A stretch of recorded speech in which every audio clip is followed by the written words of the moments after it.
It had been a long time since Moses climbed Mount Sinai, but nobody knew whether or when he would come back down. A ring of clouds surrounded the peak of the mountain. The people of Israel that waited for Moses knew it was a sign of the presence of the Lord. Days passed one by one, and Moses was still busy with his dialogue with God.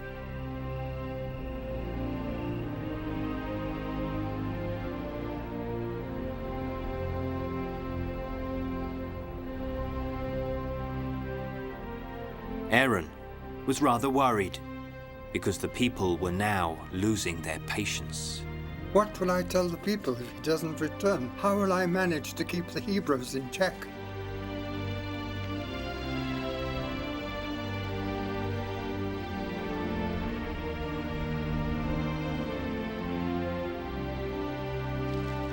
I don't know exactly what I'm going to do. If you confuse, Governor. Put it out, put it out.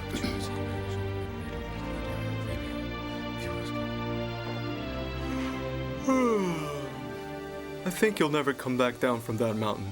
I think I'll wait for him just one more day. It's just a big waste of time. That's enough. I'm off. Where do you think you're going? You can't do that. May you be damned for eternity. Leave us alone. May you be damned, not me, because we're leaving and taking everything with us. I am your grandfather. You both owe me respect. You're just a crazy old man, and you're definitely gonna die here waiting for Moses. And they departed without looking back, leaving the poor old man alone. He watched them leave. In the meantime, Joshua was counting the days of Moses' absence.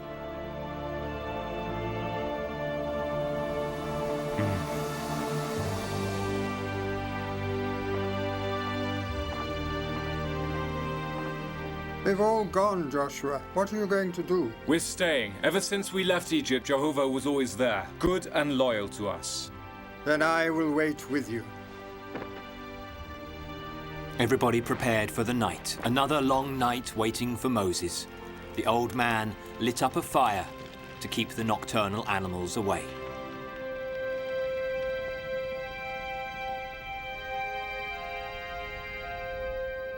The long, starry night eventually went by, and the morning after,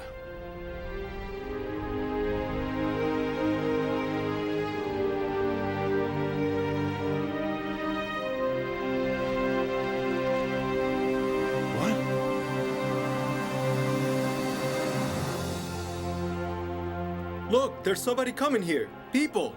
They are our women.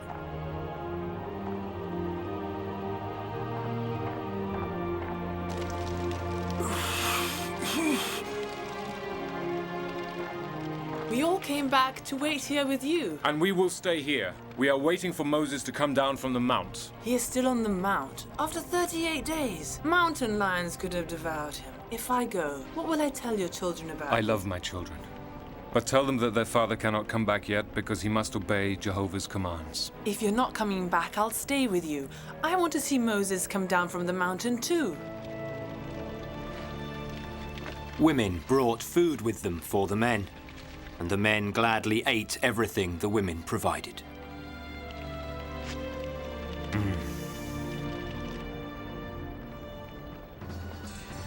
You can't do this to Moses and to the Lord. Exactly what I'm going to do. If you I don't know exactly what You're about to die. We have to live. Go away, old man!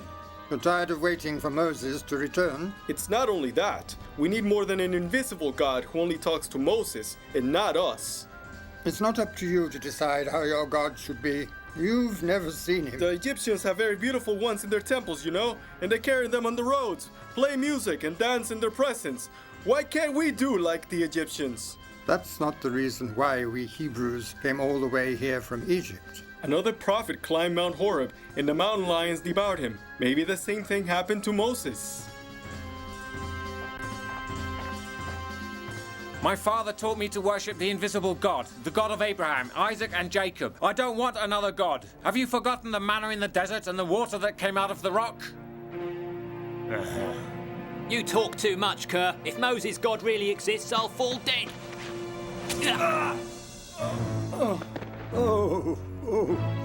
But I'm not dead. You see, everyone, nothing happened to me. I didn't fall down. Now, let's build a golden idol we can worship. Wake up, wake up.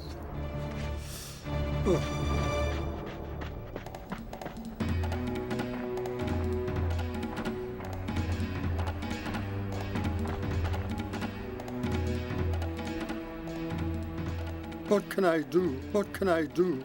There's a lot of gold around the camp. Let them gather gold from people and build them a god before they rebel.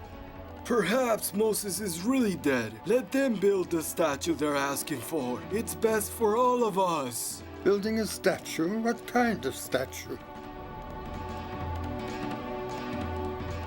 The Hebrew people were convinced that building an idol to worship was the best option left for them. And so they gave all the gold they owned. Rings, earrings, jewels, necklaces, bracelets, and golden coins too. When they had gathered the right amount of gold they needed to build the statue, they started to work.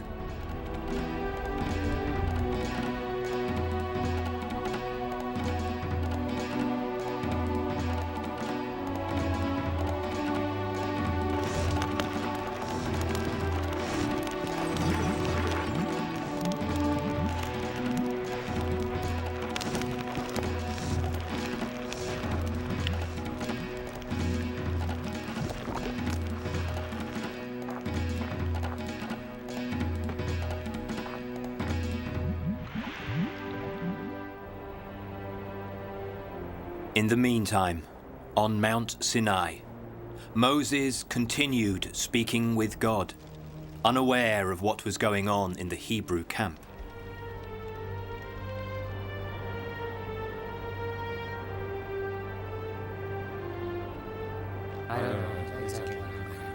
The Hebrew people were eager to see which form their idol would take. The waiting was agony for them. The mold is cold. Now we can start demolishing it.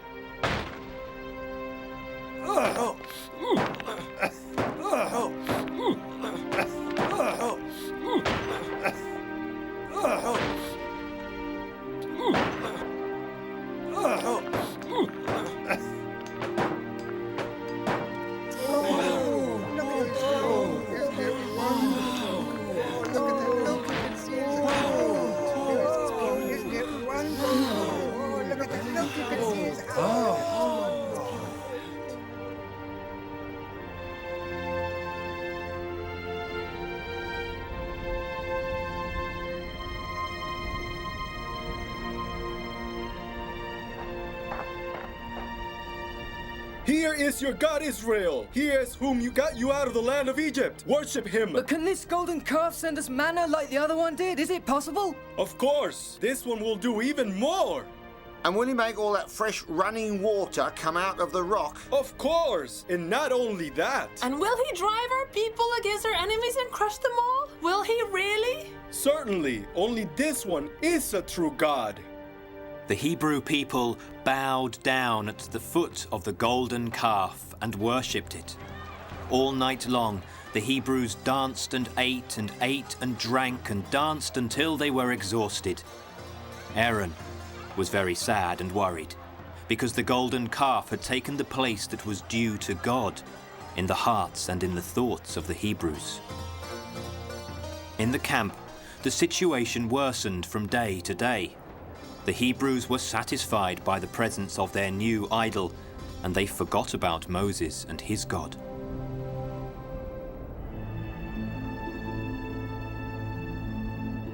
But one day, the cloud that surrounded the peak of Mount Sinai finally disappeared. The clouds have cleared and Moses is coming down. Moses came down from Mount Sinai, holding in his hands 2 testimonial tablets that the Lord had carved. While he passed among the Hebrew people, he realized that what the Lord had told him was true. The Hebrew people had become corrupted. Are you the only ones left waiting for me? And the others? And the people of Israel? Where are they?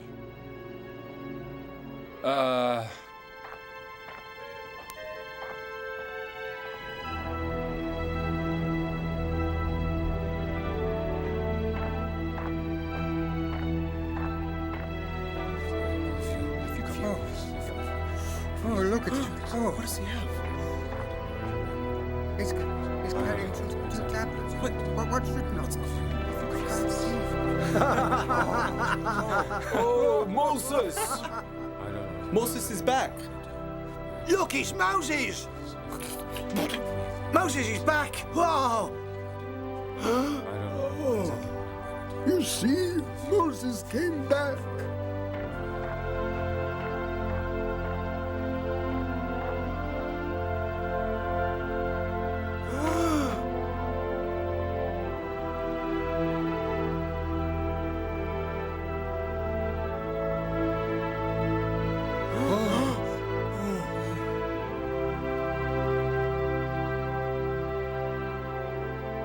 Moses was filled with uncontrollable rage. He hurled a testimonial tablet to the ground, shattering it into pieces.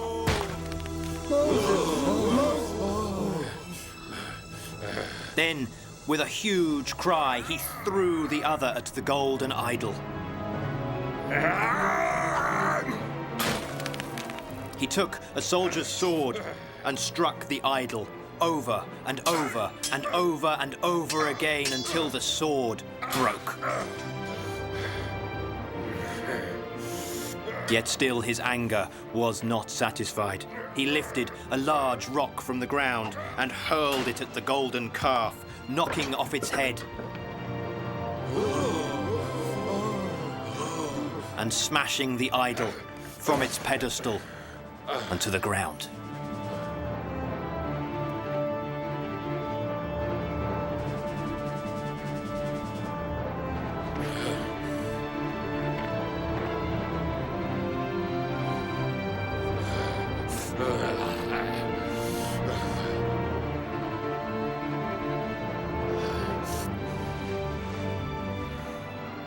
What have these people done to you for you to induce them to commit such a great sin? You know that our people have a tendency for evil. But you, why did you induce them to sin? They didn't want to wait any longer. They would have rebelled. They said to me, "Make us a visible God that can stand before us and help us." But you, why did you make it? They said to me, "Moses, the man who took us out of the land of Egypt, we don't know where he is anymore." I had no choice. They would have killed me. They thought that you'd been devoured by wild beasts. May Jehovah forgive me, and may he forgive you too.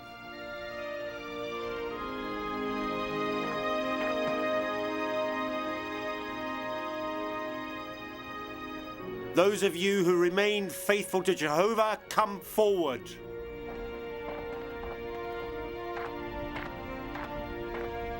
I am Abiasaph. The sons of Levi are with you. We are ready to carry out your orders, Moses. In the name of Jehovah, go from gate to gate and punish with death brothers, friends, neighbors, and all those who betrayed their faith.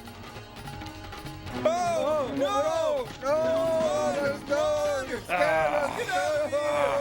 The sons of Levi executed Moses' commands. They ran through the camp, searching from top to bottom, and putting to death every single Hebrew that had stained himself with the sin of idolatry. It was a fateful day for the Hebrews. Almost 3,000 people were executed.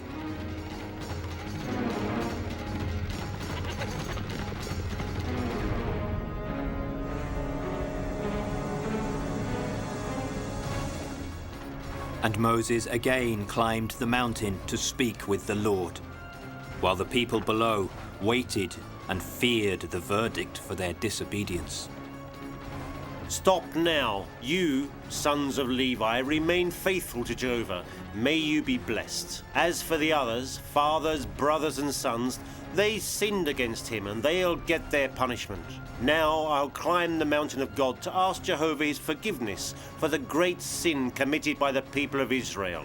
And while I climb the mountain to reach him, praise the name of Jehovah and wait here for me.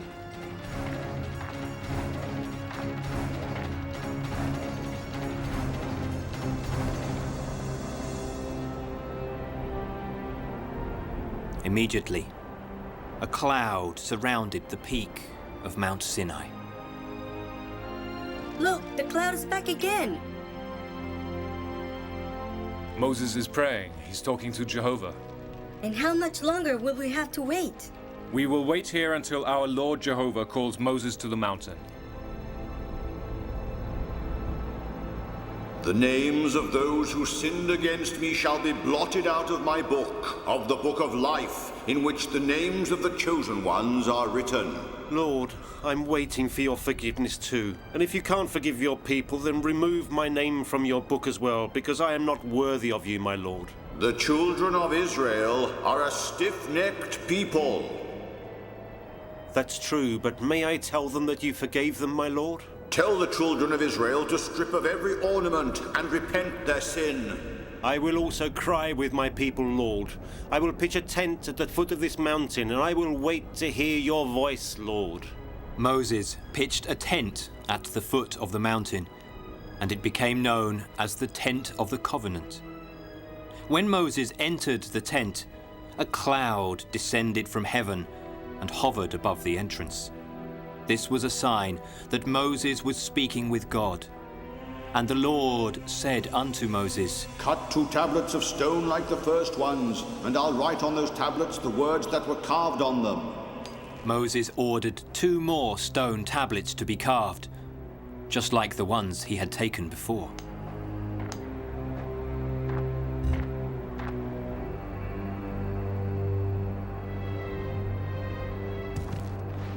He rose early and climbed the mountain again as the Lord had commanded, carrying with him the 2 new tablets.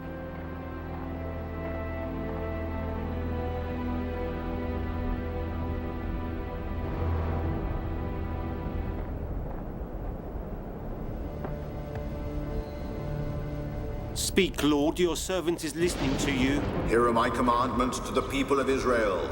I am the Lord your God who brought you out of the land of Egypt, out of the house of bondage. You shall have no other gods before me. You shall not make yourself any graven images or any form of what is in the heavens above, here on earth, or in the waters under the ground. You shall not bow down to them nor serve them, for I, Jehovah your God, am a jealous God, punishing the fathers' guilt through their children up to the 3rd and to the 4th generation of them that hate me. However, I will show mercy unto thousands of them that love me and keep my commandments. You shall not utter in vain the Lord's name, because the Lord won't leave unpunished he who pronounces his name in vain.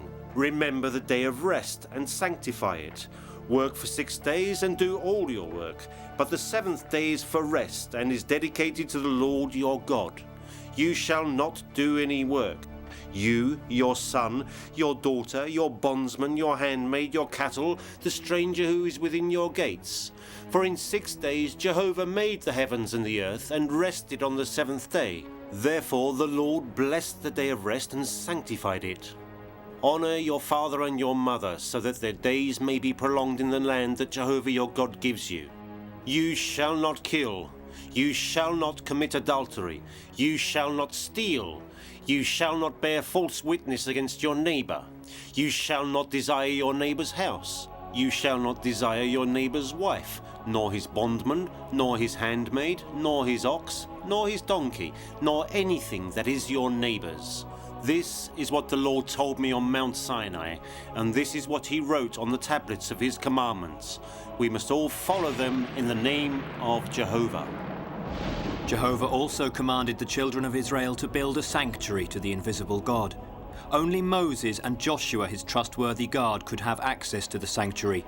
The Hebrews were unworthy to enter and had to pray to God away from the sanctuary, because they had committed the sin of idolatry, and God had not yet forgiven them. The Ark of the Covenant that contained the testimony of the Lord had been constructed inside the sanctuary. The Ark was made of acacia wood, overlaid with gold. On top, there were 2 golden cherubims fashioned by hammer, situated one in front of the other, with their wings spread skyward and their faces turned towards each other. They looked as though they had leapt from the box to become guardians of the box and its contents. Moses continuously prayed before the Ark of the Covenant, as it was there he had spoken with the Lord. Moses closed his eyes and recalled God's warnings. The night when all the Egyptian firstborn had been killed, including the Pharaoh's own son. The angel of death, who visited every house in Egypt to fulfill this terrible mission.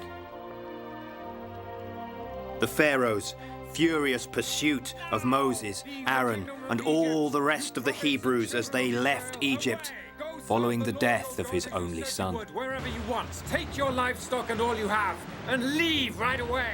The crossing of the Red Sea by the Hebrew people and the end of the Pharaoh's reign. The thirst that tormented the Hebrew people during their exodus, and that had been quenched only when Moses brought forth water using the Lord's staff. The Hebrews' exodus, guided by the Lord by a cloud during the day and a column of fire at night. And finally, the destruction by Moses of the idol of the golden calf. Moses recalled all those events and prayed to God to forgive the Hebrews.